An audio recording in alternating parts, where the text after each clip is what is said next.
Hello students, important 2 mark and 3 mark problemல இப்போ நம்ம 5th லெசனுக்கு வந்துட்டோம். என்ன ஆல்ரெடி எழுதி வச்சிட்டேனேன்னு பார்க்காதீங்க. ஏன்னா இந்த ப்ராப்ளம் வந்து கொஞ்சம் பெரிய லெங்தான ப்ராப்ளம். அதனால நான் என்ன பண்ணிட்டேன்னா சால்வ் பண்ணி வச்சிட்டேன். ஸோ தட் உங்களுக்கு நான் எக்ஸ்பிளைன் பண்ணுறதுக்கு அது ரொம்ப வசதியாக இருக்கும் அப்படிங்கிறதுக்காக. சரியா, மிச்ச எல்லா ப்ராப்ளம்ஸையும் நம்ம என்ன பண்ணியிருப்போம்னா சால்வ் பண்ணியே காமிச்சிருப்போம். இந்த ப்ராப்ளம் நான் சால்வ் பண்ணி வச்சுட்டேன். ஸோ தட் உங்களுக்கு எக்ஸ்பிளைன் பண்ணுறதுக்கு ரொம்ப குயிக்காக இருக்கும். இல்லைனா வீடியோடைய லெங்த் ரொம்ப அதிகமாக போகுது, 20 நிமிஷத்துக்கிட்ட போகுது. சரியா, அதனால தான் இந்த மாரி மெத்தட் நான் எடுத்துக்கிட்டேன். இப்போ சில ப்ராப்ளம்ஸ்க்கு மட்டும் இந்த மெத்தட் நம்ம பார்த்துக்கலாம். ரைட், இப்போ என்ன கொடுத்துருக்காங்க அப்படிங்கிறத பாருங்கள். Example 5.1 lesson number 5 important lesson as well as important என்னது ப்ராப்ளம் இருக்கக்கூடிய லெசன். மொத்தம் 4 எக்ஸாம்பிள் ப்ராப்ளம் இருக்குது, 5 எக்ஸசைஸ் ப்ராப்ளம் இருக்குது.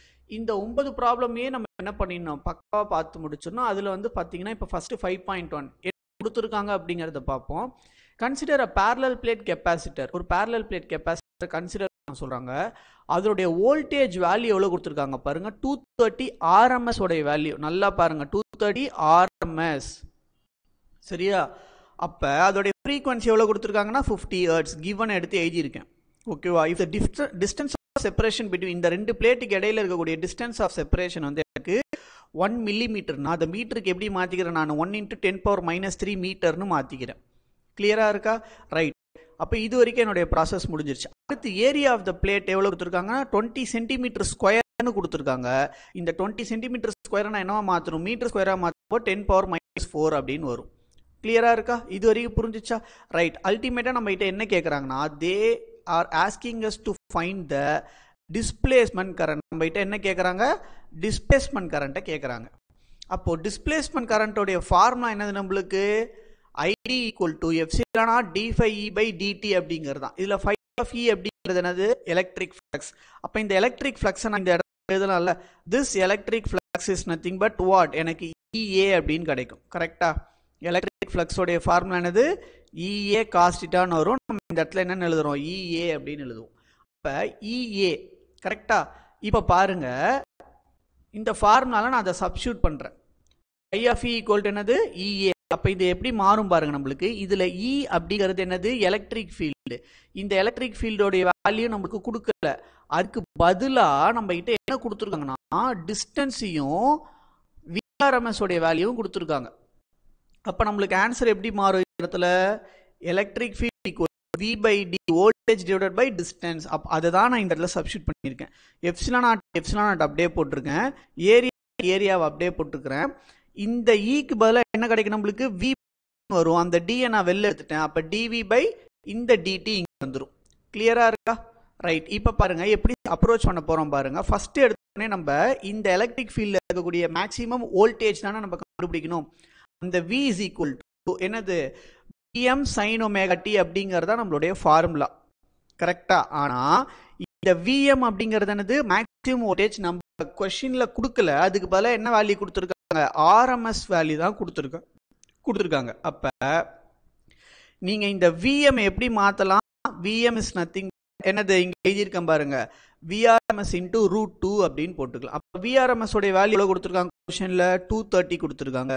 √2 அப்படியே போட்டுக்கிறோம் இன்டூ sin ωt. இந்த ஒமேகாவும் நம்மளுக்கு ஸ்ட்ரைட்டாக கொஸ்டினில் கொடுக்கல. அப்போ ஒமேகாவுடைய ஃபார்முலானது 2πf. கிளியராக இருக்கா? அப்போ இதை நீங்கள் ஃபர்தராக சால்வ் பண்ணிங்கன்னா உங்களுக்கு என்ன கிடைக்கும், 230 × √2 × sin ஒமேகாவுக்கு பதிலாக என்னது 2π.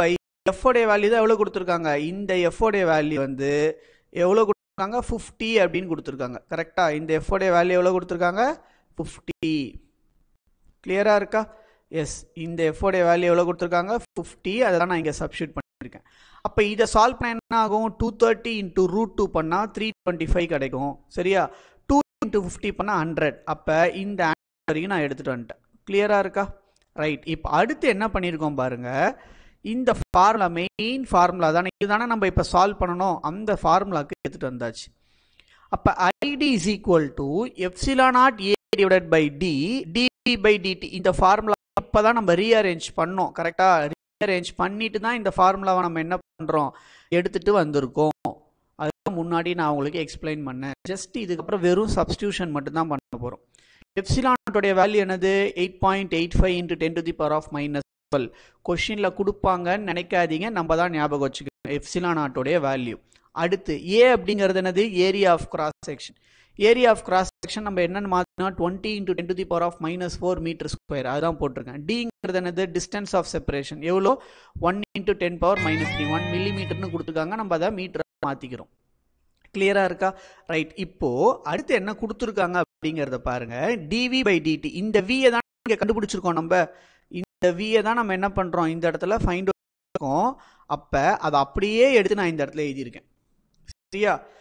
இப்போ இந்த பார்ட்டை திரும்ப ரீரைட் பண்ணிட்டு இதை எக்ஸ்பிளைன் பண்றேன் பாருங்க. this 325 இஸ் கான்ஸ்டன்ட், அதனால நான் வெளியில எடுத்துட்டேன். அப்ப என்ன கிடைக்கும் நம்மளுக்கு? d sin 100t/dt கிடைக்கும். sin ஒமேகா டி பண்ணா உங்களுக்கு என்ன கிடைக்கும்? ஆன்சரு cos ஒமேகா டி அப்படின்னு கிடைக்கும். கரெக்டா? திரும்ப ஒமேகா டியை டிஃபரன்ஷியேட் பண்ணா என்ன கிடைக்கும்? நமக்கு ஒமேகான்னு கிடைக்கும். புரிஞ்சுச்சா? இந்த sin 100t பண்ணா 100πt பண்ணா நம்மளுக்கு என்ன கிடைக்கும்? cos πtன்னு கிடைக்கும். இந்த 100πt பண்ணா நம்மளுக்கு என்ன கிடைக்கும்? 100ன்னு கிடைக்கும். கரெக்டா? புரிஞ்சிருக்கும்னு நினைக்கிறேன். இப்போ டைமுடைய வேல்யூ எவ்வளவு கொடுத்துருக்காங்க? கொஸ்டின்ல 1 செகண்ட் அப்படின்னு கொடுத்துருக்காங்க. இப்போ இது எல்லாத்தையும் நீங்க சால்வ் பண்ணும்போது இந்த 100πt நம்ம என்னன்னு சொல்லுவோம்னா 1ன்னு சொல்லுவோம். 100 தட் இஸ் cos 100π உடைய வேல்யூ என்னது? 1. cos 100π வேல்யூ என்னது? 1. அப்ப எல்லாத்தையும் நீங்க மல்டிப்ளை பண்ணி சால்வ் பண்ணும்போது டிஸ்பிளேஸ்மென்ட் கரண்டோட ஆன்சர் என்ன கிடைக்கும்னா 1.81 × 10⁻⁻⁶ கிடைக்கும். இந்த 10⁻⁻⁶ தான் நம்ம என்னன்னு சொல்றோம்? மியூ மைக்ரோன்னு சொல்றோம். அப்ப டிஸ்பிளேஸ்மென்ட் கரண்டோட ஆன்சர் என்ன கிடைக்குது? 1.81 micro ampere displacement current answer கிடைச்சிருச்சு. ஸோ ரொம்ப இம்பார்ட்டன்ட் ப்ராப்ளம். குட்டி குட்டி விஷயம் மட்டும் தான் நம்ம என்ன பண்றோம் இந்த இடத்துல ஃபார்முலாவை ரீஅரேஞ்ச் பண்ணி சப்ஸ்டியூட் பண்ற ஒரு மாதிரி ஒரு ப்ராப்ளம். சரியா? பட் ஆனால் it is very interesting and important problem. Kindly study, practice all the formulas and problems in your 5th lesson. Okay, thank you so much.